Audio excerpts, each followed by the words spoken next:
Ultimate Masters is the newest master set from Wizards of the Coast. The set releases in paper December 7th of this year. Wizards has also stated that this product is the last master set for the foreseeable future, and master sets will be replaced by other products. So obviously Wizards wanted the master sets to go out with a huge bang, and I gotta tell you, they did just that. Hold on to your butts, you're about to see more ridiculous reprints than you've ever seen before. I do hope you enjoy the video, and if you do, remember to hit that like button, helps out a lot.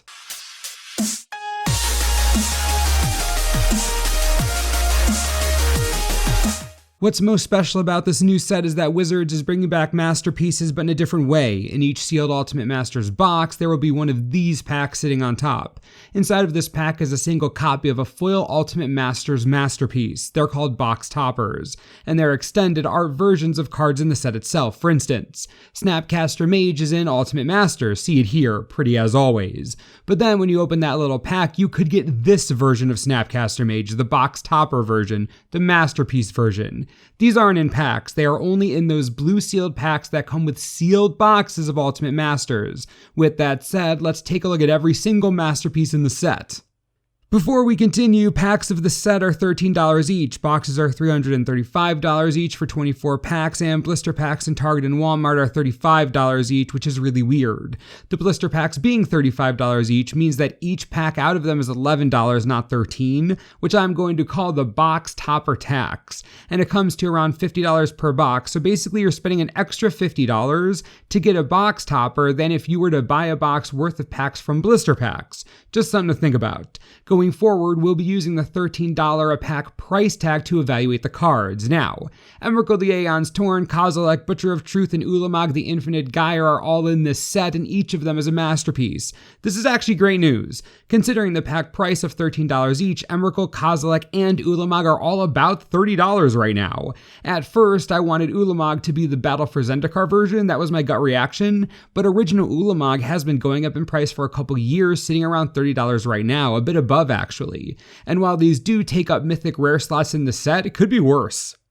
We can also keep the value train going with Karn coming back. This is actually a really good reprint. Obviously, I want him back in something more accessible, but players who open this product will open Karn, which puts more Karns into the market, which lowers the price for all of you who don't want to buy this set, but want Karn. And considering that he's sitting around $90 right now, yeah, I think we'll all welcome a reprint of Karn no matter where it comes from, as long as it lowers the price.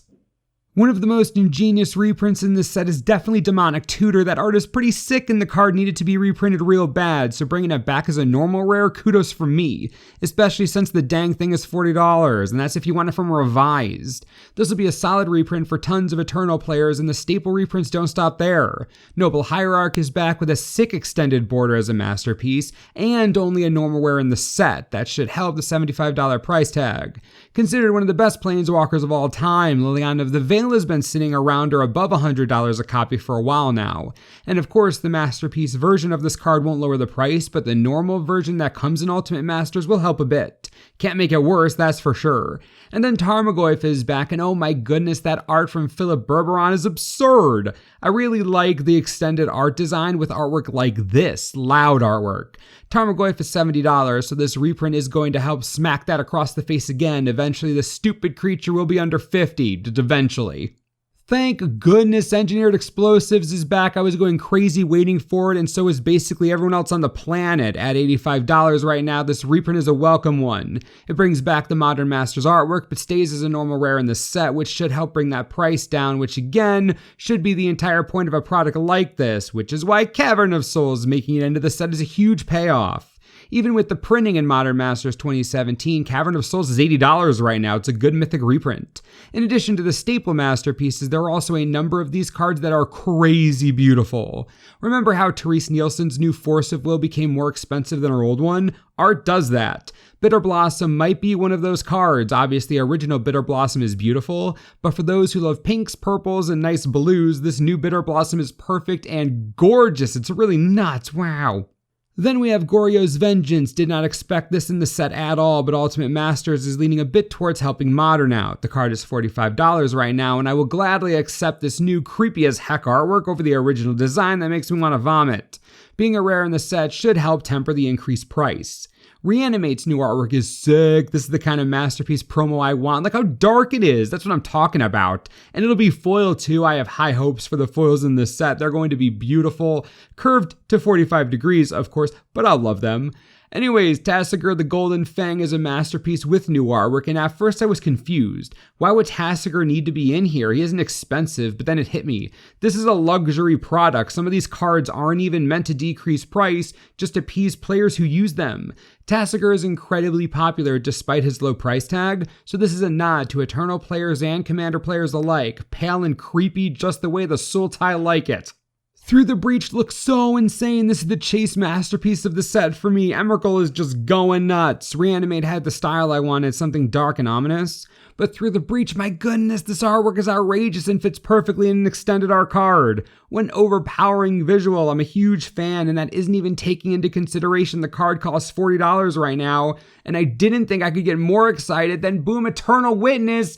Come on, you can't tell me this isn't one of the most beautiful works you've seen on a Magic card, and it's Chris Ron, one of the best artists we have in the community right now. Yeah, it's an uncommon, but an uncommon used across Magic, an incredibly popular card. And as we've seen with a masterpiece like Lotus Petal that's $150 each, just because these cards aren't rares doesn't mean they won't demand a premium. This will be worth a bit.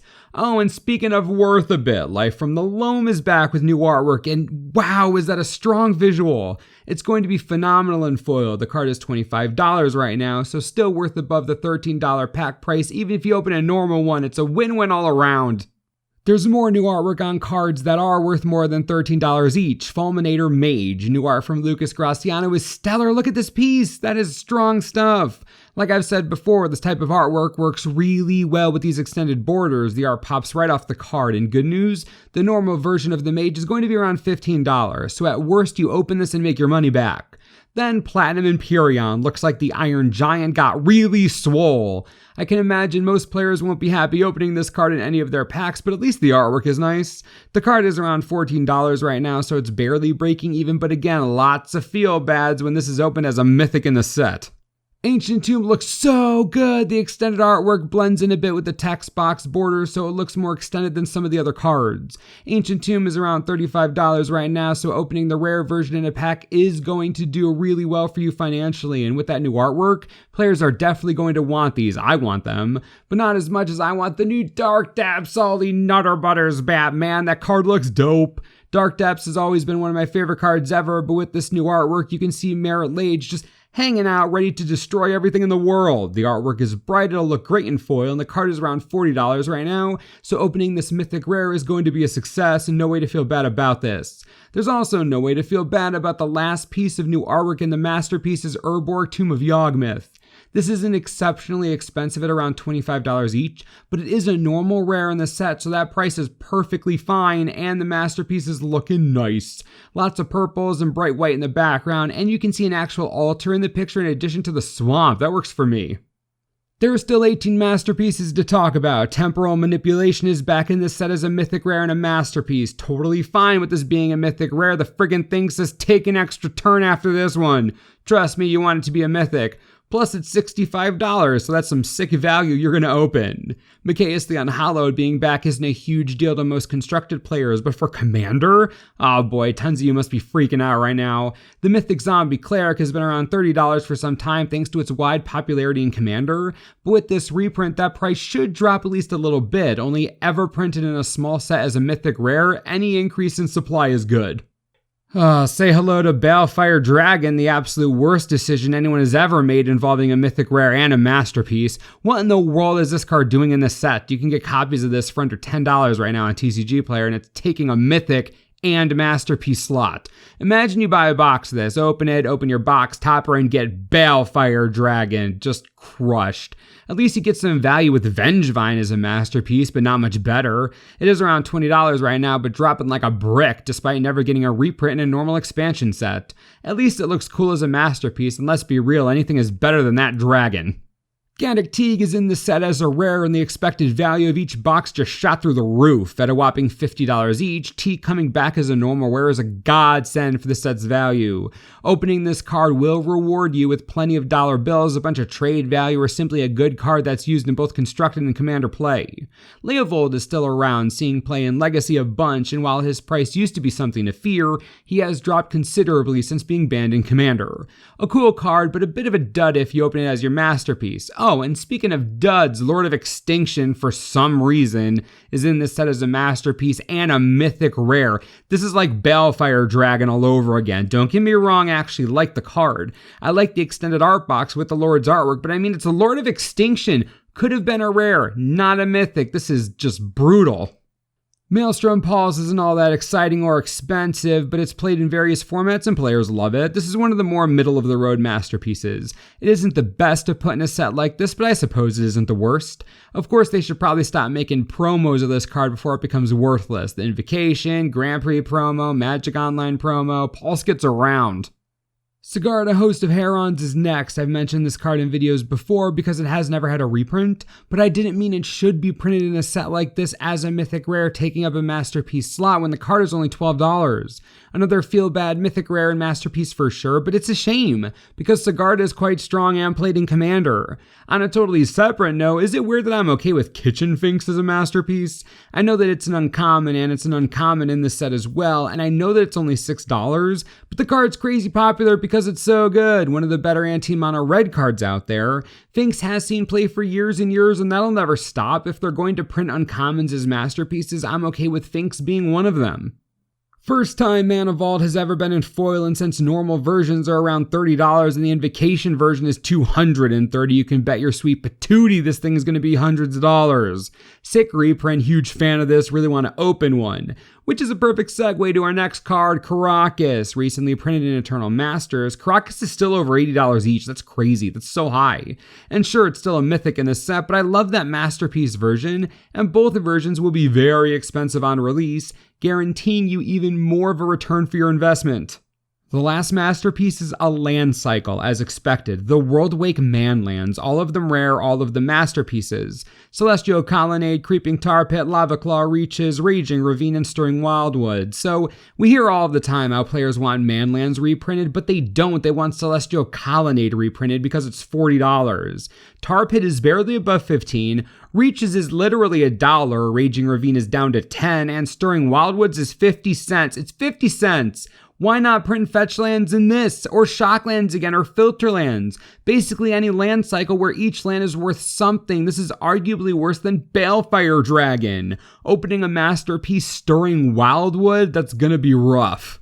While we did end on a bit of a sour note, the masterpiece list is packed full of staples, expensive cards, altered art goodness, and just good cards. There are a few that make things awkward, but for the most part, you're opening a lot of value, and these box toppers are literally one in each sealed box. That's it. So no matter which you open, it'll be coveted. They all will. I want to hear what you think about these masterpieces and about the set in general. I know that a ton of you have a lot to say about it, so please leave your comments below and we'll talk about it. I'm really interested to see where you land on all of this, and as always, thanks for watching, and we'll see you next time. This video is brought to you in part by TCGplayer.com. Ultimate Masters is going to be a crazy set, absolutely nuts set, but hey, if you've been looking for Creeping Tar Pit and didn't know it was as cheap as it is, you can get a copy on TCG Player right now for $15. That's it. Pretty cheap considering Wizards thought it was important enough to make a masterpiece out of. Click the link for the cheapest prices around. Great time for everyone. Enjoy.